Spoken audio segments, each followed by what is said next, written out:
இந்த உடம்பு இருக்குது பார்த்தீங்களா? காத்து ஊதுன பலூன் மாதிரிங்க. இந்த காத்து தான் இந்த உடம்ப இயக்கிட்டு இருக்கு. இப்போ நம்ம ஷார்ட் பிரெத் எடுக்கிறோம்னு வைங்க. அதாவது குறைவான ஒரு மூச்சு இழுத்து விடுறது. அப்படி பண்ணோம் அப்படின்னா, என்ன ஆகுது?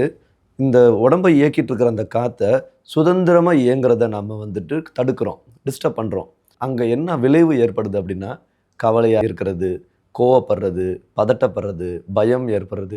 இது மாதிரியான ஒரு லோ ஃப்ரீக்வென்சி வைப்ரேஷன் அந்த இடத்துல ஏற்படுங்க.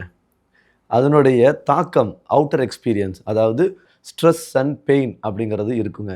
இத நம்ம பல பேர் வச்சு சொல்லலாம். டயபெட்டிக்னு சொல்லலாம், ஹை பிபின்னு சொல்லலாம், ரொமட்டாய்டு ஆர்த்ரைட்டிஸ்னு சொல்லலாம், கழுத்து வலின்னு சொல்லலாம், பேக் பெயின்னு சொல்லலாம், கால் வலின்னு சொல்லலாம், தலை சுத்துது, தலை வலிக்குதுன்னு சொல்லலாம். இது மாரி நெறைய பேர் வச்சுக்கிட்டே போலாம். ஆனா, அது எல்லாத்தையுமே ஒரே வார்த்தையில ஸ்ட்ரெஸ் அண்ட் பெயின் அப்படின்னு நம்ம சொல்லிர்லாங்க.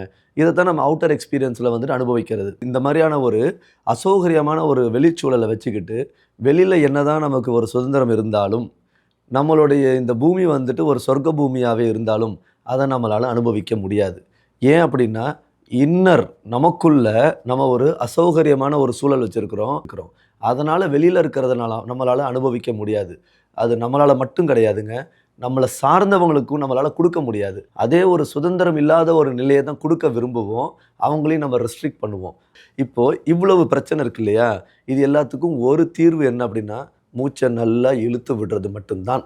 மூச்ச நல்லா இழுத்து விட்டோம்னா, நம்ம உள்ளுக்குள்ள இயங்குற அந்த காத்த நம்ம சுதந்திரமா விடுற மாரி தான். அந்த இடத்துல அன்பு அப்படிங்கிற ஒரு ஒளி வந்துட்டு எரிய ஆரம்பிச்சுருங்க.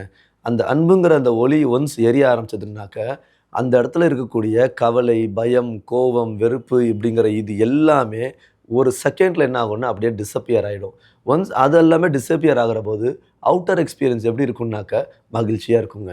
ஹேப்பியா இருக்கும். அப்போ நாம ஹேப்பியா இருக்கிறோம். நமக்குள்ள ஒரு சௌகரியமான ஒரு சூழ்நிலை இருக்கு. நம்மளால இன்னொருத்தருக்கு அத குடுக்க முடியுங்க.